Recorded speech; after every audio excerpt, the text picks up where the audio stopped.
Upon first glance, Silent Hill's similarities to Resident Evil are apparent.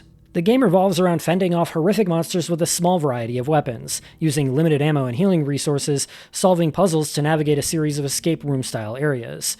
The player finds key items and resources scattered throughout, as well as maps for each area, and of course the game uses classic horror game tank controls for movement. But that's really where the similarities end. In basically every other notable aspect, Silent Hill makes creative and design decisions that seem almost intentionally opposite to those of Resident Evil. Everything from its storytelling and presentation to its music and even just its specific approach to horror overall is so vastly different from Resident Evil that any similarities in gameplay almost seem coincidental. Even the things the two share in common differ in enough ways to feel entirely separate.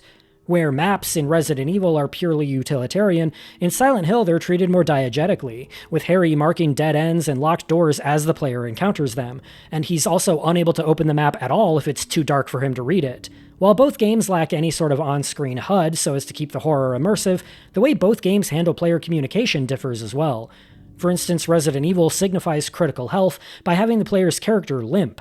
Silent Hill, though, has the controller's rumble feature mimic a panicked heartbeat as Harry gets closer to near death, providing tactile feedback rather than visual. Both approaches work, but they create very different impressions.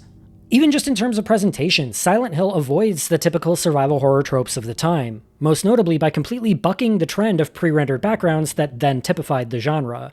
Every character and environment in Silent Hill is displayed via full 3D polygons, which means that the camera is able to move and rotate rather than being a series of static 2D images. This allows for more dynamic cinematic dollies and pans, and also grants the player more control over their own field of vision. While the camera mostly moves on its own to focus on important areas or objects, at the press of a button the player can reset the camera to behind their back, in case the current viewpoint becomes too limited or disorienting.